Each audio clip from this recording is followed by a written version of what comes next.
morning, ladies and gentlemen, and welcome to the United States Study Centre online this morning. My name is Ashley Townsend, and I'm joining you here from Sydney. I'm the Director of Foreign Policy and Defence at the United States Study Centre.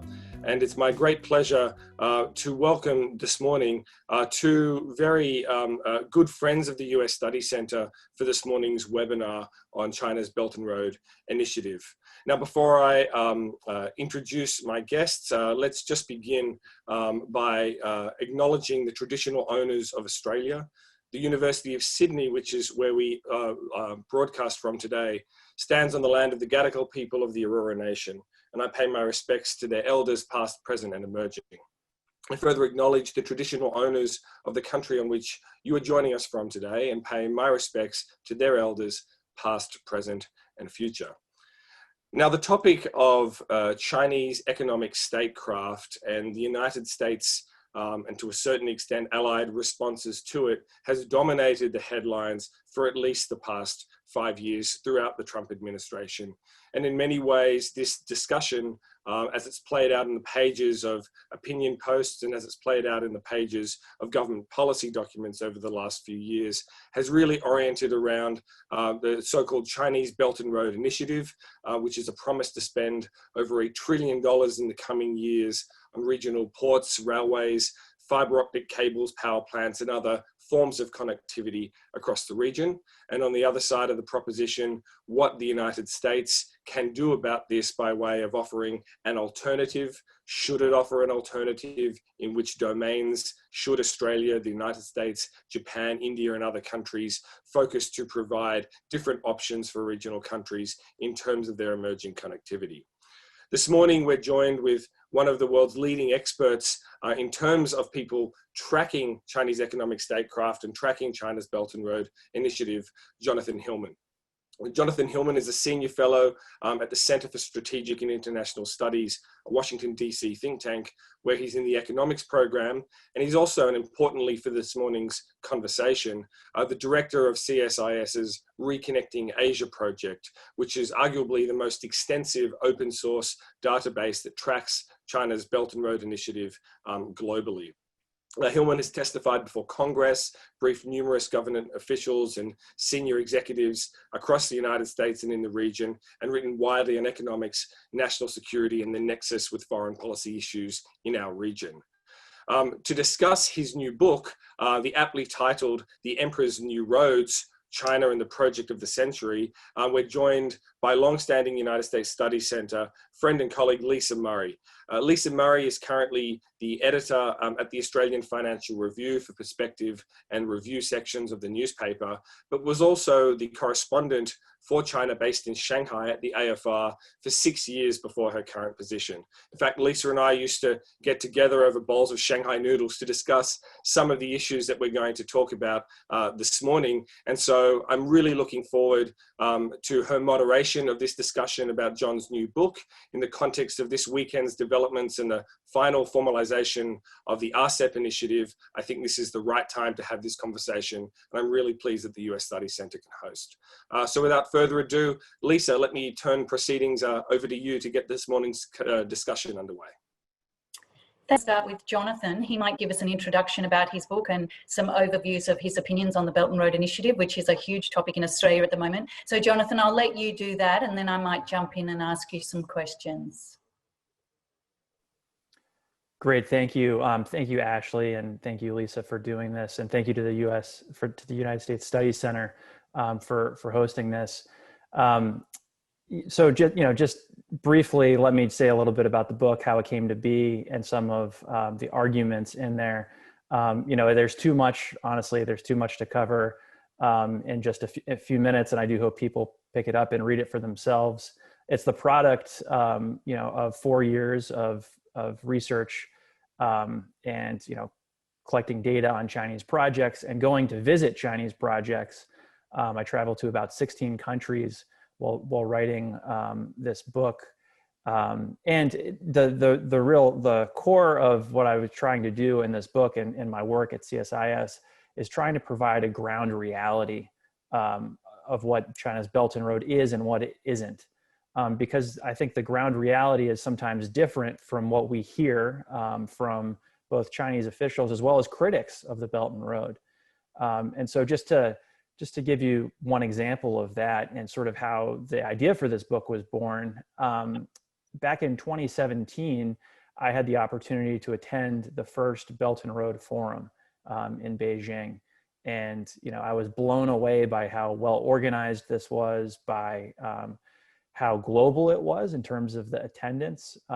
Over 100 countries and international organizations participating in this, about 24 world leaders participating in this. It felt almost like a mini United Nations or something like that.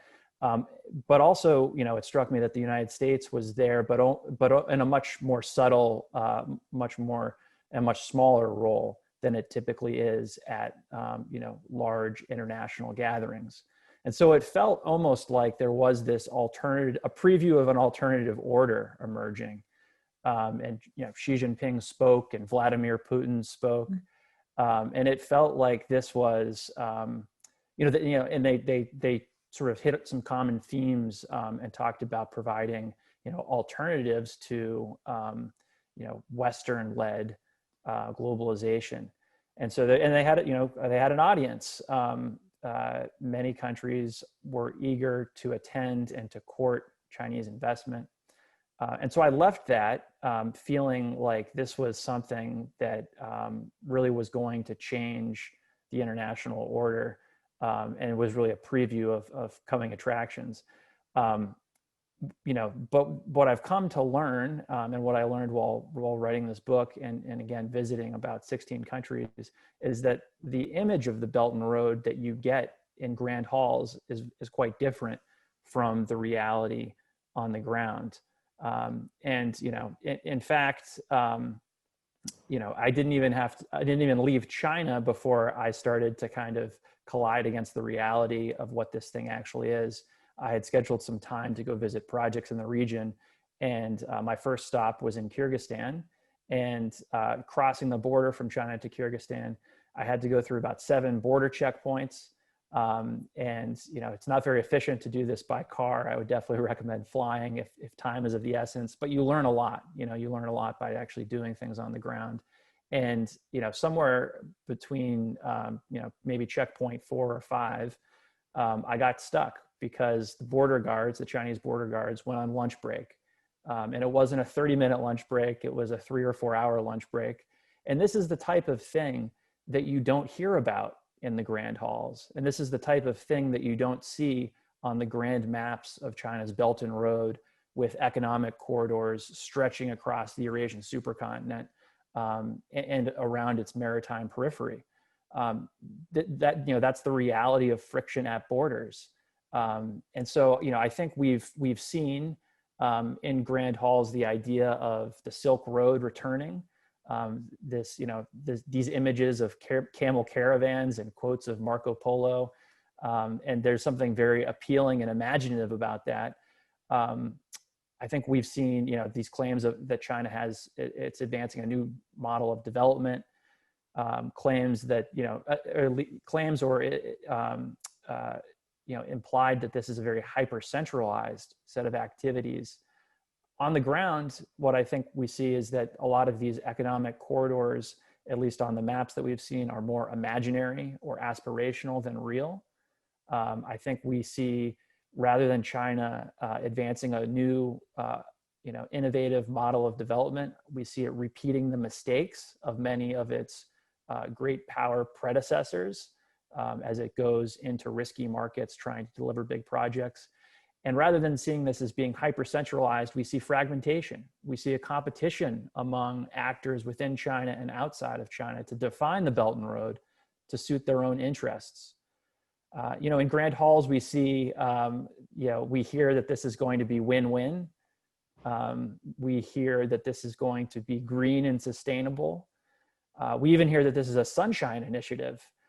These are all, words that Chinese officials will use to describe the Belt and Road. On the ground, I think we certainly see it in the data that I collected CSIS, that Chinese contractors dominate the projects that China is financing. The environmental standards are often lacking. And we see a real lack of transparency, which might allow projects to get started faster, but also makes them much more risky and prone to corruption. And so when you step back from all of this, and when you go to see these projects and to talk to the people who are involved with them, you realize how complex this is, and how this set of activities is really a management nightmare. You know, the project of the century, as it's sometimes referred to, is an incredibly complex management challenge. And China has not helped itself. It hasn't offered a criteria for what qualifies as a Belt and Road project.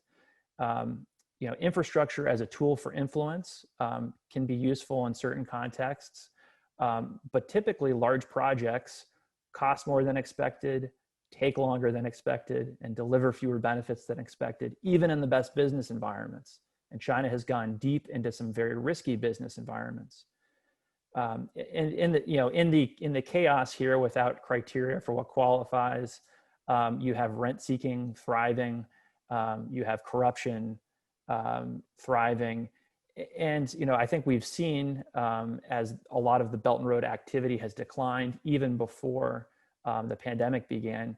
You see learning on both sides, right? This is not a static initiative. The Belt and Road as it existed in 2013 is not the Belt and Road as it exists today. There are some projects that have been going on during that time, but we're looking at something where both the recipients and the officials, the participants on the Chinese side, have learned from a series of interactions. And I think we also see now, looking at this, even despite the challenges that China has in some cases created for itself, I'm happy to talk more about that.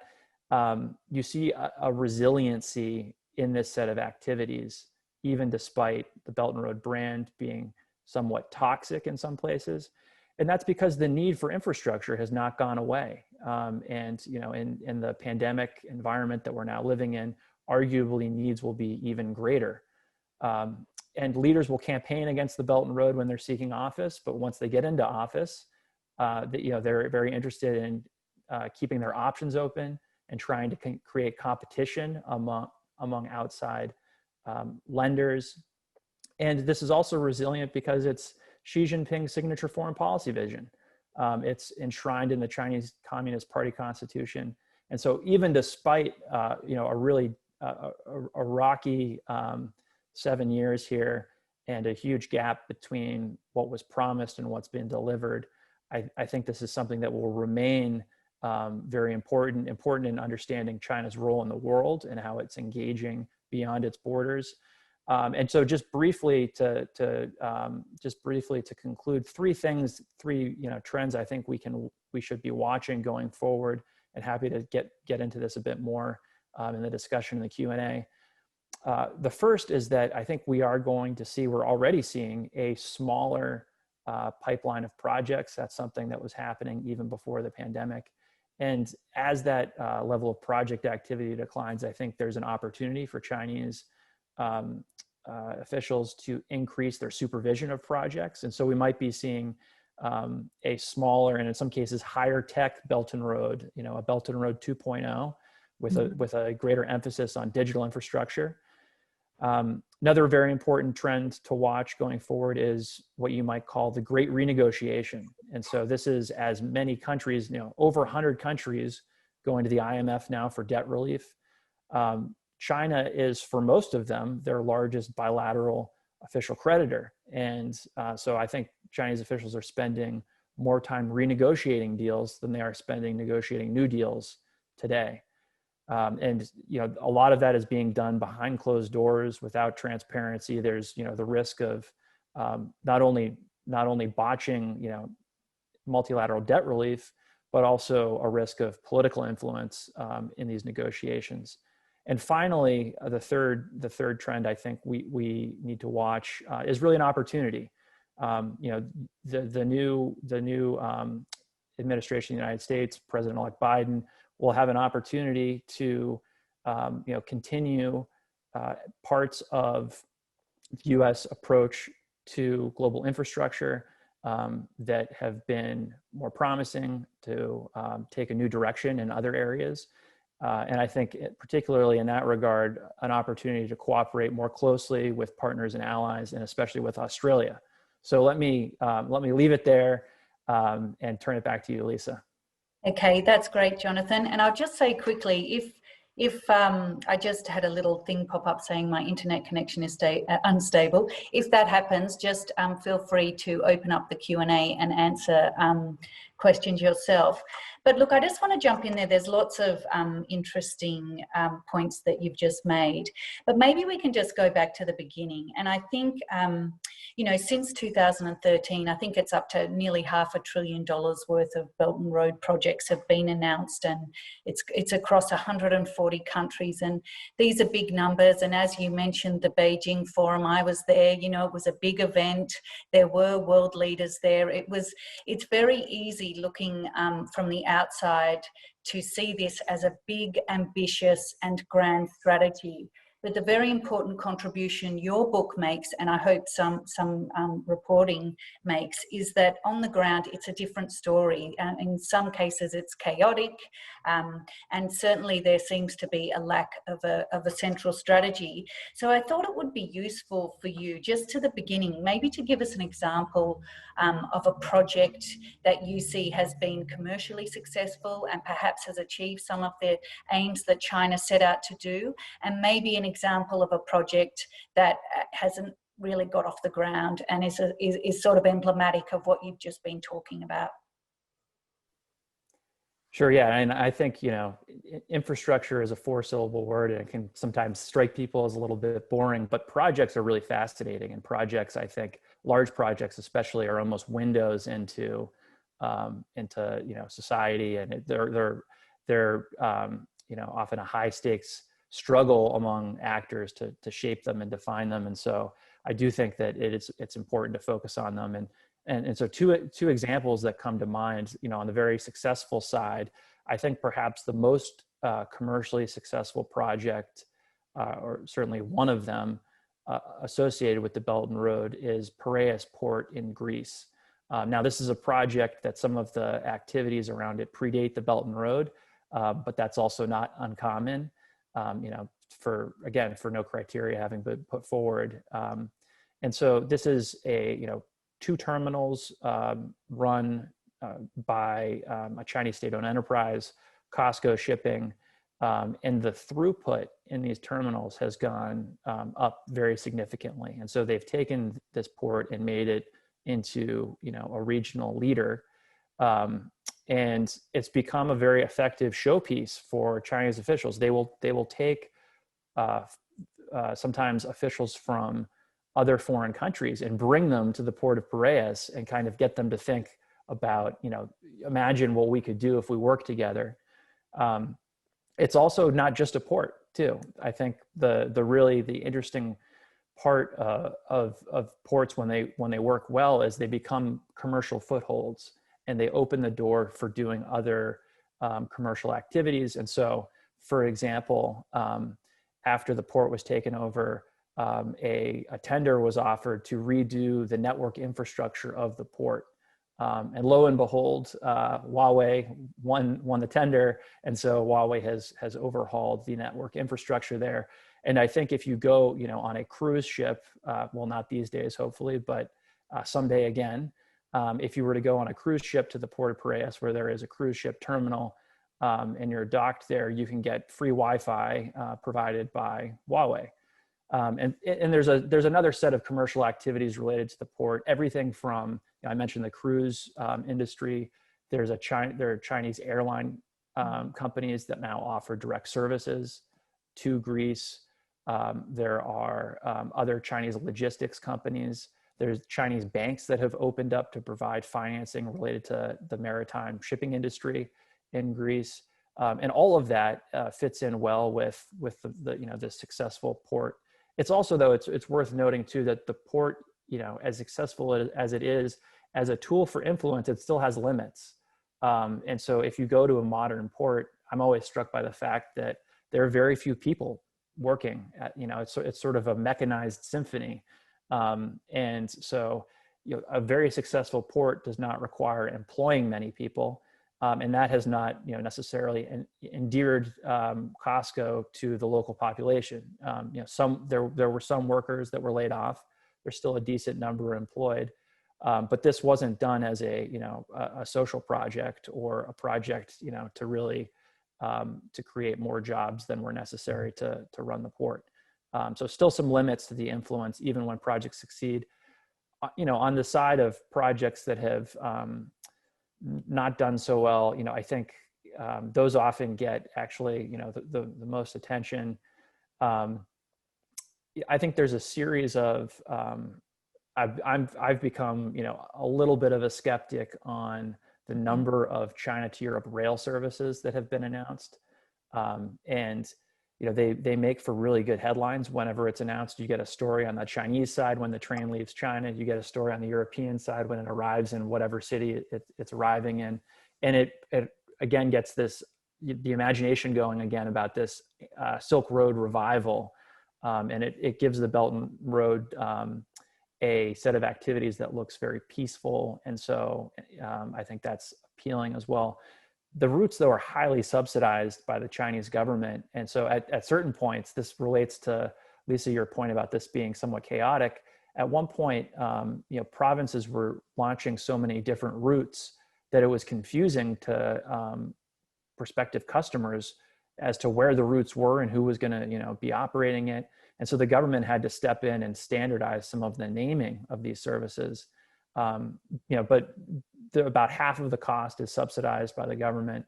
And, still it really, only for a subset of products does it really make sense to ship by rail from China to Europe. So we're not going to see a massive, inland shift of economic activity back to, Marco Polo's world.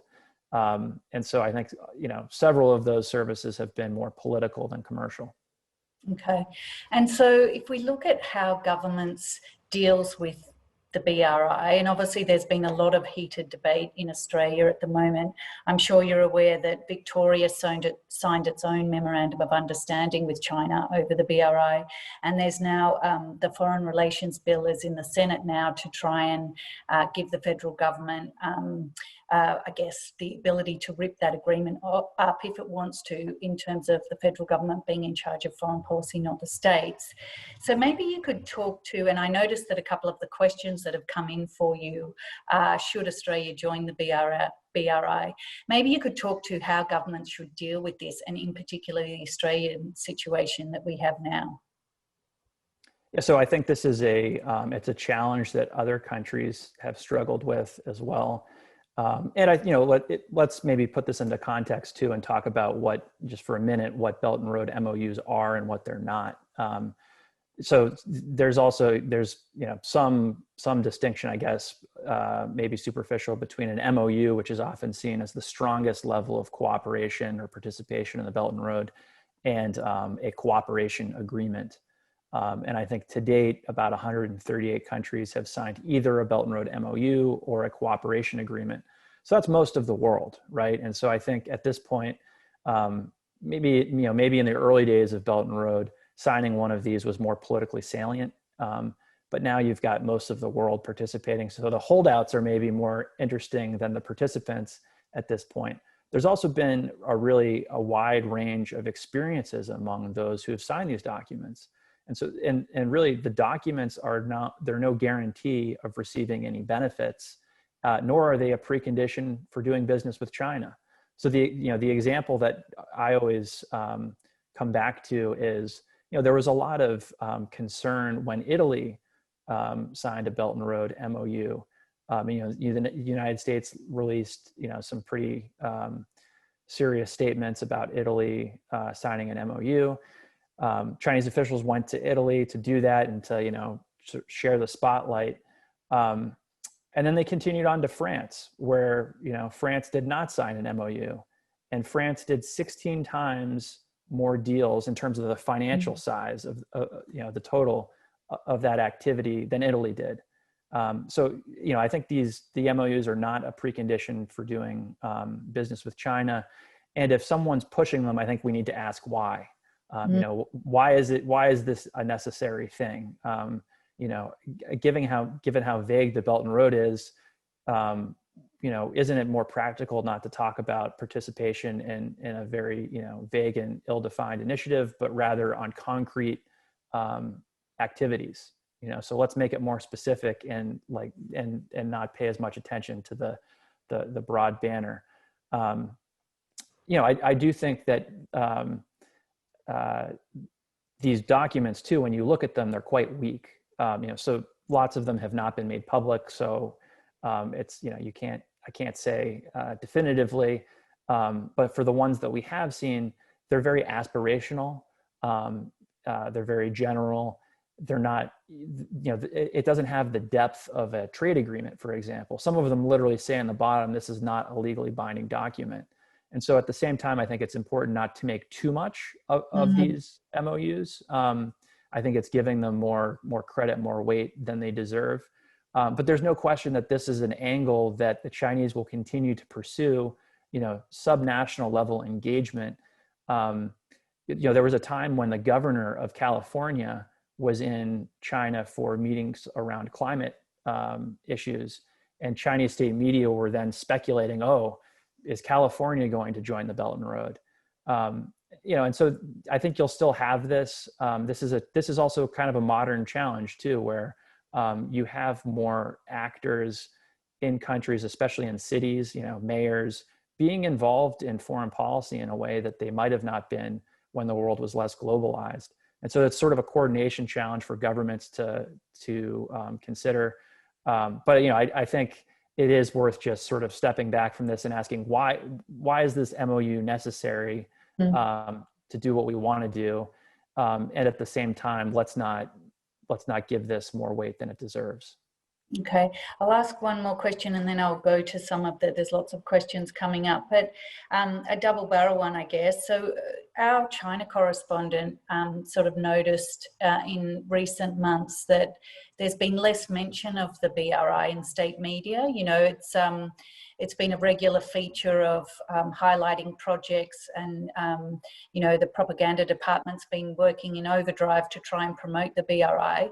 It was mentioned as part of the 5-year plan, but not in as big a way as has been in the past. So I guess my question from the China side is, do you think there's some move, because there have been some difficulties with projects, to sort of step back a little bit from this priority, or do you think it's still very much a big priority of the Chinese government? And I guess from your experience and looking at a new Biden administration coming in, how do you imagine the new US government, the new US administration will deal with the BRI and China, I guess? Yeah. Yeah, so I think that your colleague's observation is right, and I think that there are several factors for why the Belt and Road within China might not be receiving as much attention. I think first of all, it does reflect the fact that there's been a decline in project activity that predates the pandemic. So the Belt and Road boom years were probably 2016, 2017 in terms of those were peak activity. And then you had a drop off in 2018, 2019. The pandemic really froze a lot of activity. And I think if we imagine,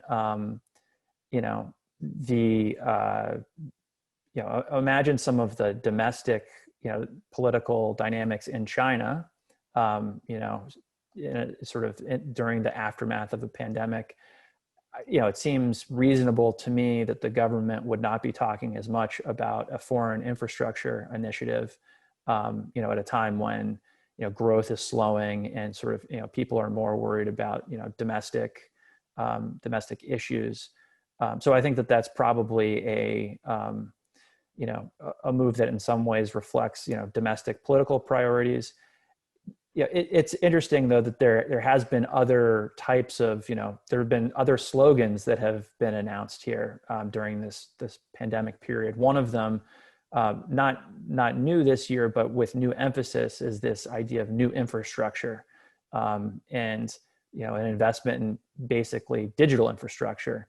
A lot of that focus is domestic, but I think more of that could actually be funneled out through the Belt and Road, especially as Chinese tech companies face scrutiny in Western markets. So that's just another example of something that is definitely a domestic political priority that I think will find its way along the Belt and Road into other markets. At the same time that there's a little bit less attention to the Belt and Road domestically within China, though, this is still something that remains on the international agenda for China. So when China goes and has meetings, Chinese officials have meetings with other countries, the Belt and Road is frequently mentioned in readouts of those meetings. So it's still very much an international priority. There's some interesting variations in it. The digital Silk Road is mentioned more often now. The health Silk Road is mentioned now. The health Silk Road initially was about a paragraph in a 14 or 15 page Chinese policy document. It was not, health was never a major priority.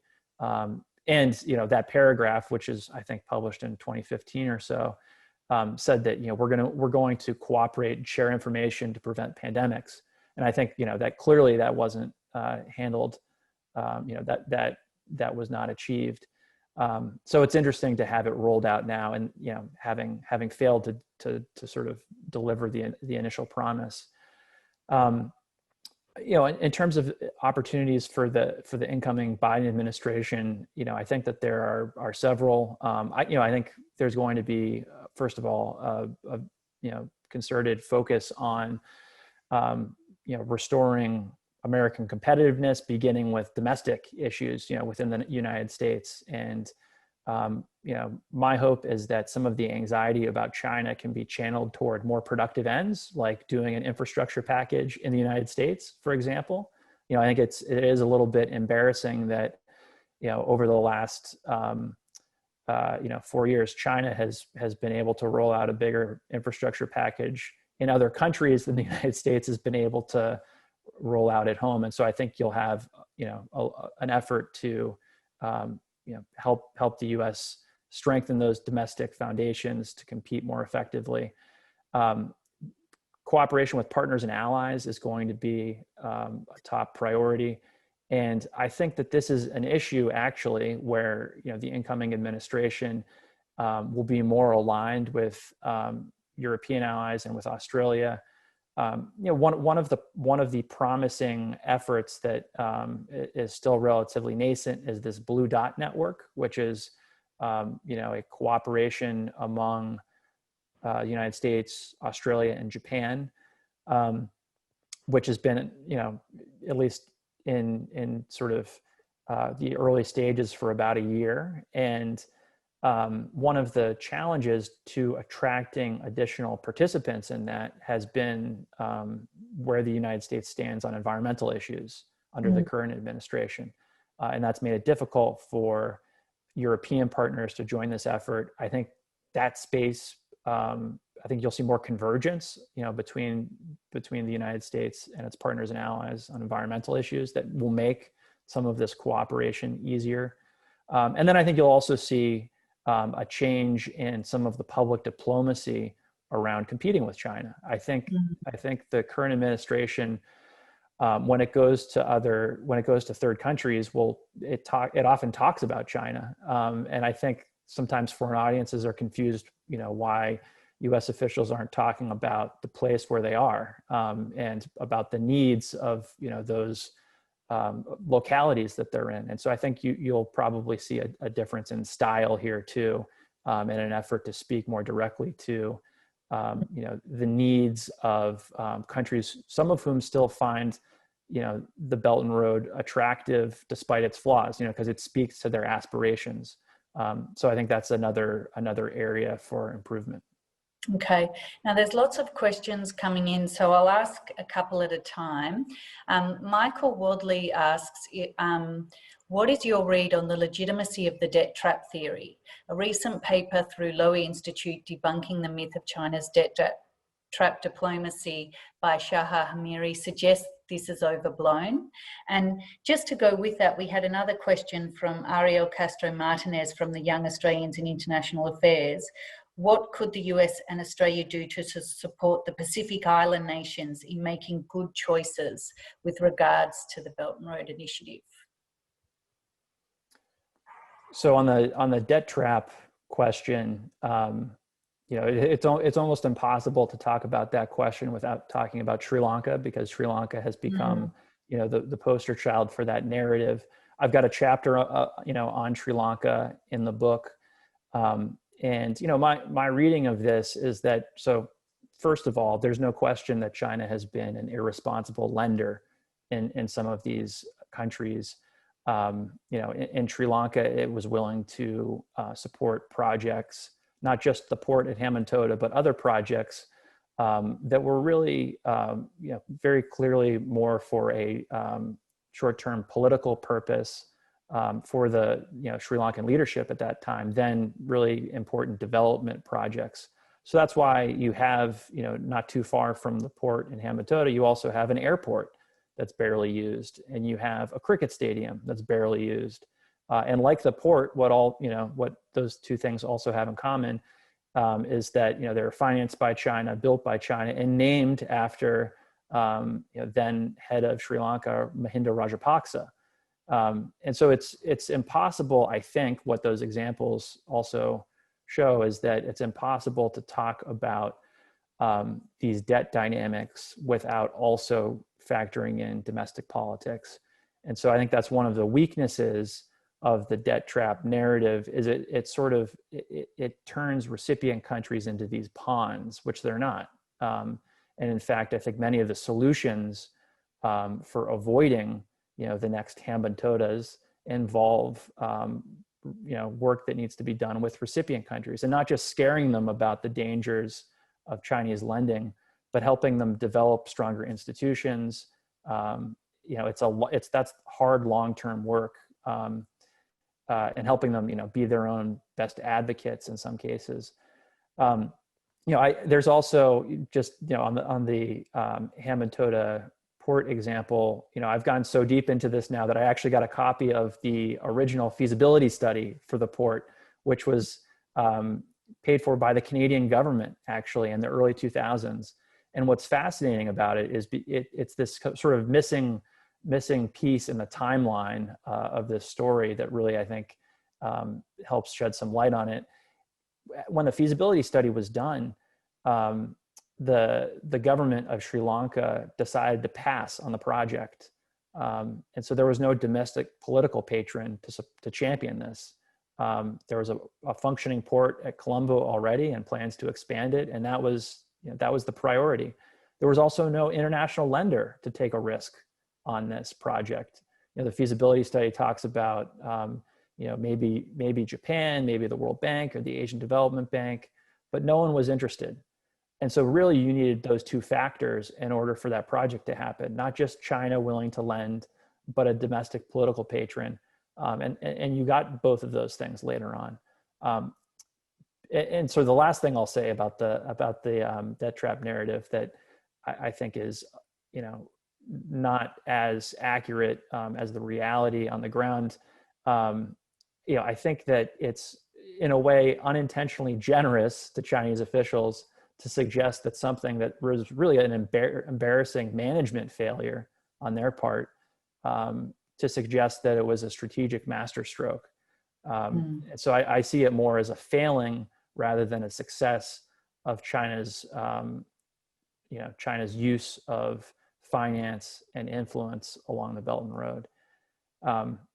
No question that debt can be used for influential means. We see it in developed countries like Hungary, right? And the prospect of financing can be used to accomplish political ends. But I think that the idea that China is using debt to seize strategic assets, which is that's what the debt trap narrative is. It's also just not. We're not seeing that. There's a lot of the data that we have on this suggests that asset seizures are extremely rare. It's something we should continue to watch as as the great renegotiation unfolds here, and as many countries are are looking for debt relief. And there's a lot that China needs to do to be a more responsible lender and to participate more fully in multilateral debt negotiations. But again, the fragmentation of that, of the Belt and Road makes that actually more difficult than it would be. And I'm sorry, you were asking also about. Well, I guess you've almost made the point there. I mean, in Australia, there's a lot of concern about the Pacific and China expanding its influence potentially through debt trap diplomacy in the Pacific. But I guess what you're saying is it's not really a strategy as much, well, in Hambantota anyway, as much as a sort of mismanagement issue. How do you think that plays out in the Pacific, and is that something that Australia should be concerned about? So I think, when you're looking at the Pacific, you're looking at countries that clearly have a need for infrastructure.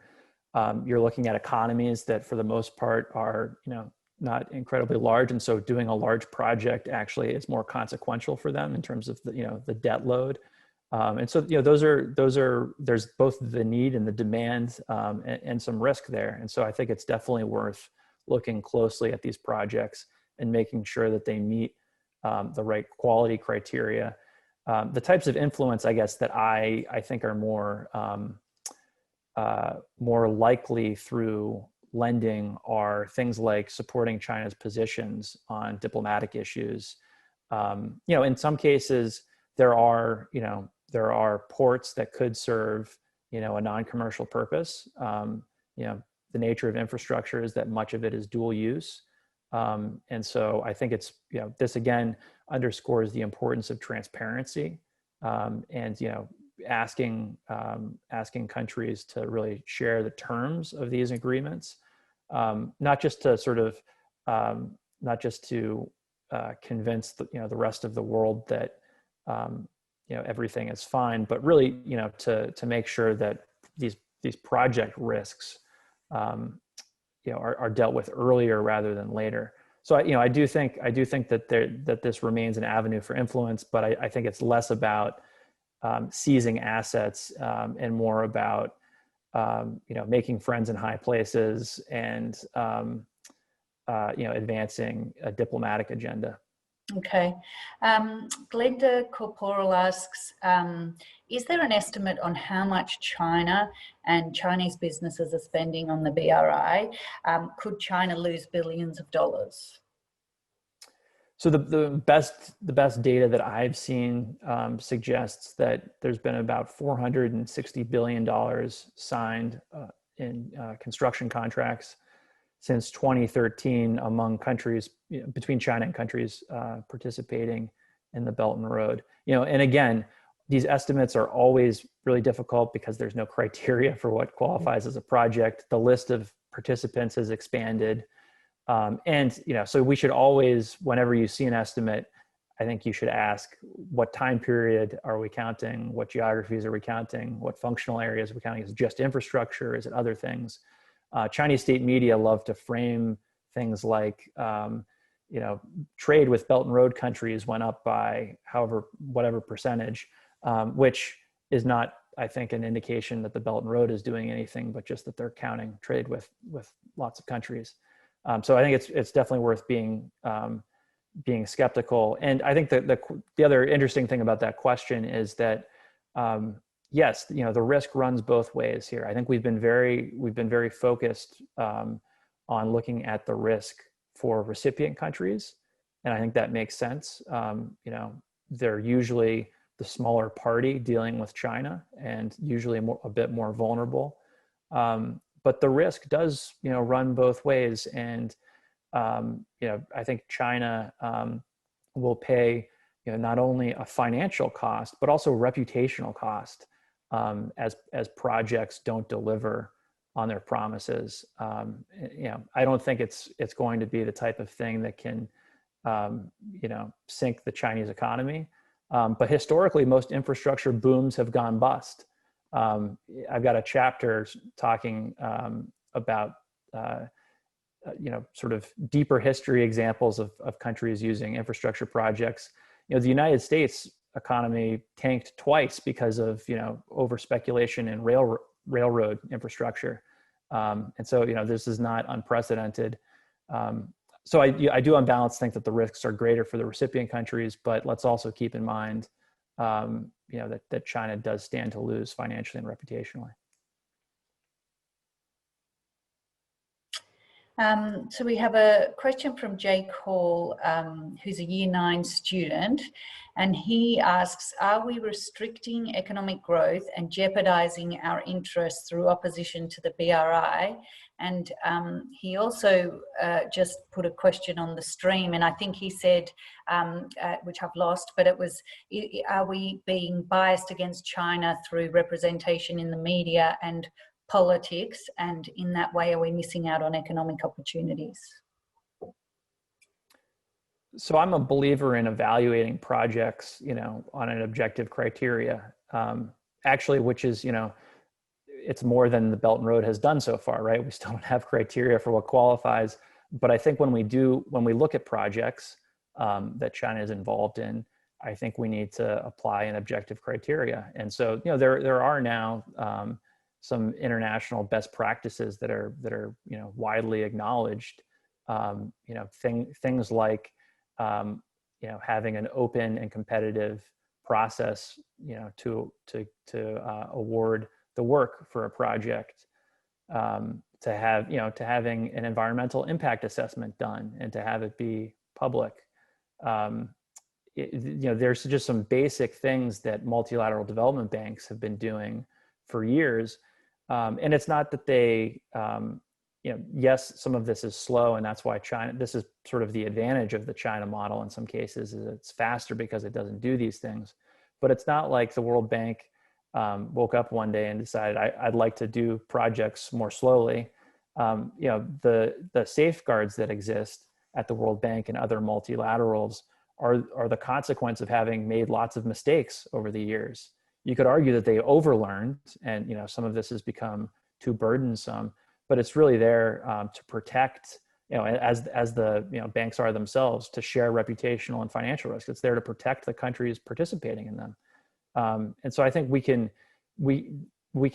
use criteria to say this is the type of quality that we want to assess projects, and to try to use that, whether they're Chinese projects or Japanese projects or Australian projects.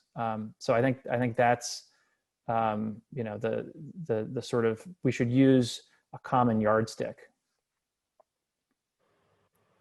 So there's 3 other issues I want you to touch on, and we've got 10 minutes, so it's up to you how you allocate your time.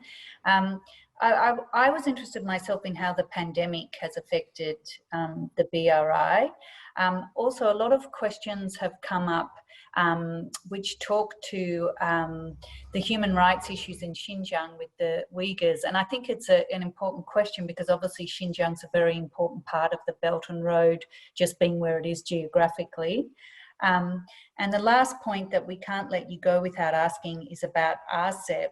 Andrew Song from Westpac says, with China's new RCEP deal, China will gain more economic power in the region. How will the US react to this, and will the TPP be back?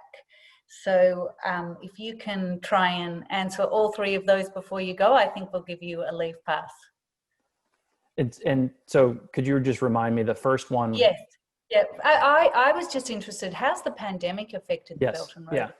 Yeah. So, again, project activity was declining pre-pandemic, so I think that's important to keep in mind. But, the pandemic really paralyzed a lot of projects. In June, China's foreign ministry gave a statement that indicated that about 20% of Belt and Road projects were seriously affected, in their words, by the pandemic. And I think another 30 or 40% were "quote unquote" somewhat affected. So those are pretty large shares of projects. Again, it would be nice if they said which what projects they're counting and all of that. But just to have them say that up front, I thought was interesting. A little bit cynically, I think some of it they might have also been taking advantage of this opportunity. To suggest that anything that goes wrong from here was pandemic related, and the fact is that lots of projects were not doing well pre-pandemic. So there's, maybe a little bit of an opportunity there. One of the functional things I think we're seeing that will be accelerated by the pandemic is this increased emphasis on digital infrastructure. I think the pandemic has really underscored the degree to which we're reliant on digital infrastructure. Countries that are well connected or have been able to, we're able to have this conversation because we live in places that are well enough connected to facilitate it. And so I think it's underscored the need among those who don't have it. And it's also, there's been an opportunity among, I think some Chinese companies to package their technology as being part of the response to the pandemic. And so, in that case, you have examples like Chinese manufacturers of surveillance cameras selling their equipment as helping to, detect people with temperatures, and in some cases, actually wildly exaggerating the capabilities of their equipment. But so this is now part of the Chinese pitch for safe cities, or they're the sort of equivalent of a smart city with an emphasis on security. So I think the pandemic is accelerating that shift. It's also, it's really reducing the fiscal space that a lot of recipient countries have. And so, from the perspective of a recipient country, doing a large transport or energy project, which is really what characterized the first phase of Belt and Road, becomes a little bit more difficult when you just don't have the ability to borrow. And so again, ICT infrastructure projects, they're not cheap, but they often cost less than doing a large transport or energy project. And so from the recipient side, that digital infrastructure also becomes a bit more attractive. Also, less disruptive to communities. When you're laying a fiber optic cable, that's a lot less disruptive than, building a railway. Requires fewer Chinese workers. So, all of those are advantages, I think, in the environment that we're in now after the pandemic. And so the second question was on Xinjiang and the human rights issues there, whether that's had any impact on the BRI or should have any impact or on how people approach the BRI. Yeah, I think it's first of all, this is one of the worst, human rights violations in recent history. And I think it's a real contradiction, or it illuminates a real tension at the core of the Belt and Road. If you think about the Belt and Road as really being about connectivity, China connecting with the world in these different ways, whether it's through infrastructure or people-to-people ties or policy coordination. China's approach, in Western China, where the belt is supposed to begin, is not friendly at all to connectivity. Imagine trying to run a business in Western China when you're being told you have to do mandatory anti-terrorism drills, and you're going through checkpoints all the time.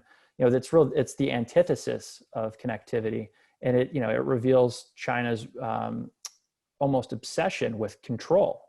And so, the reality is that if you do want more connectivity, you have to be willing to give up a bit of control. And I'm not sure that in some cases China has been willing to do that. And I think it also, when I was able to go to Western China and to do some border crossings, I was very struck by first of all, the securitization of, militarization of that area, the checkpoints and so on, but also the physical footprint of that security was quite striking. The number of police stations and, there's a real security industrial complex there that I think has its own drivers. And, the sort of the playbook to build things, even when they don't serve a purpose, which China has done plenty of domestically, is even worse in that case, because if you think about what those facilities are being used for, they're not just wasting the physical capital that's being used to build them, but they're also harming human capital. And so I think it's a real contradiction, and something that stands out, as we again compare the rhetoric about the Belt and Road to the reality on the ground. And just lastly on RCEP, what's your view of the deal that's been done and how the US will react? So I think it's a reminder that as the United States has taken a really different approach to trade and economic engagement globally over the past 4 years, that the rest of the world has been moving along. This is an agreement that obviously contains neither the United States nor India, and so it's a reminder that if we think about the Indo-Pacific region, we need to start thinking more about what is the U.S. Economic pillar there. I think we've been doing a lot with the security pillar, but we need to look at what the economic pillar is. The agreement too, it's, because of all of the countries involved and because of how long it took and so on, it's not the most ambitious agreement. I think people will admit that, but I don't think we can dismiss it just because it's not CPTPP. This is, in some cases there will be improvements over existing bilateral agreements. In some cases there won't. But this is a reminder that multilateral approaches there's still a desire for them. And the U.S., default over the past 4 years has been definitely to trend toward bilateralism and to do, frankly, more renegotiating than negotiating of new agreements. And so I think it does underscore, the need for a more serious U.S. economic pillar in the region. Well, we've got 2 minutes, so just to lift the run rate of questions answered. Ted Bailey asks, which equivalent geostrategic precedent for the BRI warrants historic comparison, success or failure? Is there a quick answer? I love that question, because the spoiler for the book is that the answer is not the Marshall Plan. The Marshall Plan, at least the way that I think about it, was very concentrated geographically. It had a finite period of time, a list of activities, and most importantly, unlike the Belt and Road, it was focused on rebuilding economies that had already been developed, which, as China is learning, is much easier than developing economies that have not been developed before. And so I think that there's big differences between those two. The other historical parallels that I use to contrast the Belt and Road with in the book are Japan and Southeast Asia in the 1970s and 1980s. Lots of interesting parallels there. There's even echoes. In some cases, China is pursuing projects in Pakistan that the United States passed on. Gwadar Port was once offered to President Richard Nixon, and Pakistan even said, "We'll allow you to have naval access at the port." And so I have a lot of these historical comparisons in the book, and so it's hard for me to choose just one. What I'm struck by, though, is that when you look at sort of the powers that have come before China and have done these large projects, I think China is doing this in an environment that's even more difficult to deliver these projects successfully. And so I'm struck by that as being one of the biggest differences. Well, Jonathan, thank you so much. I think it's very important to have contributions like yours, which include so much shoe leather and so much reporting from the ground. And I apologise to anyone whose questions I didn't get to ask. There were very good questions coming through. So thank you, and it was terrific to talk with you. Thanks, everyone. Thanks so much, Lisa. Bye. Take care.